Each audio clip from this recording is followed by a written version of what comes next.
Welcome back. Bulletin کا آغاز کریں گے اور خبر دیں گے کرکٹ کا جادو سر چڑھ کر بولنے لگا ہے۔ H B L P S L 10 کی سیٹی بج چکی ہے۔ پی ایس ایل 10 کی افتتاحی تقریب کا آغاز قومی ترانے سے ہو گیا ہے۔ H B L Pakistan super league 10 کی افتتاحی تقریب کا آغاز راولپنڈی اسٹیڈیم میں ہو گیا ہے۔ افتتاحی تقریب میں جیٹ پروپولشن کا مظاہرہ کرنے والے فلائنگ مین نے پی ایس ایل 10 کی trophy C O P S L Salman Naseer کے سپرد کی، جنہوں نے ٹرافی کو اسٹیج پر سجایا۔ افتتاحی تقریب میں میزبانی کے فرائض نامور پریزنٹر زینب عباس نے انجام دیے۔ ترانے کے بعد اداکار حمزہ علی عباسی نے اسٹیج پر گفتگو کی، جس کے بعد معروف صوفی گلوکارہ عابدہ پروین نے اپنے فن کا مظاہرہ کیا۔ تقریب میں شریک لوک ینگ سٹنرز کی پرفارمنس سے محظوظ ہوئے، جس کے بعد مشہور پاپ گلوکار علی ظفر نے شاندار پرفارمنس پیش کرتے ہوئے ملک کی ثقافتوں کی نمائندگی کرتے ہوئے اپنے سندھی، پنجابی، بلوچی اور پشتو میں گانے پیش کیے۔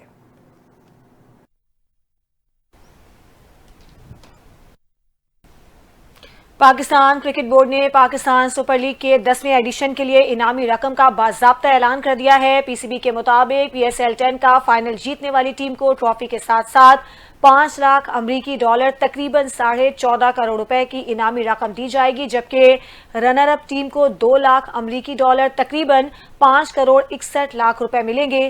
6 ٹیموں پر مشتمل اس ایونٹ میں مجموعی طور پر 34 میچز کھیلے جائیں گے اور یہ دلچسپ ٹورنامنٹ 18 مئی تک جاری رہے گا۔ پاکستان سپر لیگ سیزن 10 کا میلہ سجنے کو تیار ہے اور پورے ملک میں کرکٹ شائقین میں کرکٹ کا بخار چڑھ چکا ہے۔ ملک کی ٹیمیں مقابلے کے لیے کمر بستہ ہیں اور پشاور زلمی کی سوشل میڈیا مہم کے لیے مشہور سوشل میڈیا اسٹار جنت مرزا کو میدان میں لایا گیا ہے۔ اسی حوالے سے دیکھتے ہیں یہ رپورٹ۔ پاکستان سپر لیگ کی مشہور فرنچائز پشاور زلمی نے سوشل میڈیا سٹار جنت مرزا کو اپنی ٹیم کا آفیشل سوشل میڈیا ایمبیسڈر مقرر کر دیا۔ اس بات کا اعلان ٹیم نے اپنے سوشل میڈیا پلیٹ فارمز پر کیا، جس کے مطابق جنت مرزا پی ایس ایل کے 10ویں سیزن کے دوران پشاور زلمی کی ڈیجیٹل اور آن لائن تشہیری مہم کا حصہ ہوں گی۔ اس سے قبل پشاور زلمی نے عالمی شہرت یافتہ اداکارہ ماہرہ خان کو اپنی برانڈ ایمبیسڈر مقرر کیا تھا۔ پشاور زلمی اور ٹی سی ایل کے درمیان 7 سالہ شراکت داری بھی جاری ہے، جس کے تحت T C L P S L season 9 میں پشاور زلمی کا آفیشل ٹی وی پارٹنر ہے۔ جنت مرزا پاکستان کی سب سے زیادہ فالو کی جانے والی سوشل میڈیا سٹارز میں سے ہیں اور پشاور زلمی کی اس شراکت داری کا مقصد ٹیم کی نوجوانوں میں ٹیم کی مقبولیت میں اضافہ کرنا ہے، تاکہ ڈیجیٹل پلیٹ فارمز پر اپنے مداحوں کے ساتھ بہتر روابط قائم ہوں۔ اور اب خبر یہ ہے کہ بیلاروس کے صدر الیگزینڈر لوشاشینکو کی وزیر اعظم شہباز شریف کے ہمراہ مشترکہ پریس کانفرنس کرتے ہوئے کہنا تھا کہ وزیر اعظم شہباز شریف کے دورہ بیلاروس کا خیر مقدم کرتے ہیں۔ بیلاروس پاکستان کے ساتھ تعلقات کو بہت اہمیت دیتا ہے۔ دورے سے دونوں ممالک کے تعلقات کے نئے دور کا آغاز ہوگا۔ پاک بیلاروس بزنس فورم تجارت کے فروغ کے لیے اہمیت کا حامل ہے۔ دونوں ممالک کے درمیان مختلف شعبوں میں تعاون کے فروغ کے وسیع مواقع موجود ہیں۔ وزیر اعظم شہباز شریف کا کہنا تھا کہ بہترین میزبانی پر بیلاروس کی قیادت کا شکریہ ادا کرتا ہوں۔ بیلاروس کے صدر سے دو طرفہ تعلقات کے حوالے سے مفید بات چیت ہوئی۔ دونوں ممالک کے درمیان مختلف شعبوں میں تعاون کے لیے مفاہمتی یادداشتوں کا تبادلہ ہوا۔ صدر الیگزینڈر لوکاشینکو کی قیادت میں بیلاروس نے نمایاں ترقی کی۔ ان کا کہنا تھا کہ پاکستان کے مختلف شعبوں میں سرمایہ کاری کے بے پناہ مواقع موجود ہیں۔ بیلاروس کی کمپنیوں کو پاکستان میں سرمایہ کاری کے مواقع اور سازگار ماحول سے فائدہ اٹھانا چاہیے۔ دونوں ممالک کو زرعی اور صنعتی شعبوں میں ایک دوسرے کے تجربات سے استفادہ کرنا چاہیے۔ وزیر اعظم شہباز شریف نے کہا کہ بیلاروس میں مقیم پاکستانی اس کی تعمیر و ترقی میں اہم کردار ادا کر رہے ہیں۔ تعلقات کے فروغ کے حوالے سے مثبت پیش رفت باعث اطمینان ہے۔ وزیر اعظم شہباز شریف کا دورہ بیلاروس۔ وزیر اعظم شہباز شریف کا بیلاروس کے ایوان آزادی آمد پر پرتپاک استقبال کیا گیا۔ منسک میں بیلاروس کے صدر الیگزینڈر لوکاشینکو کے وزیر اعظم شہباز شریف کا ایوان آزادی آمد پر گلے مل کر پرتپاک استقبال کیا۔ اس موقع پر انہیں گارڈ آف آنر پیش کیا گیا۔ وزیر اعظم شہباز شریف نے گارڈ آف آنر کا معائنہ کیا۔ دونوں ممالک کے قومی ترانے بھی بجائے گئے۔ بیلاروس کی افواج کے چاق و چوبند دستے نے وزیر اعظم کو سلامی پیش کی۔ دونوں رہنماؤں نے اپنے وفود کا ایک دوسرے سے تعارف کرایا۔ پاکستان اور بیلاروس کے درمیان کئی معاہدوں اور مفاہمتی یادداشتوں پر دستخط ہوئے۔ تجارت، معیشت، تعلیم اور دیگر شعبوں میں تعاون کے فروغ پر بات چیت کی گئی۔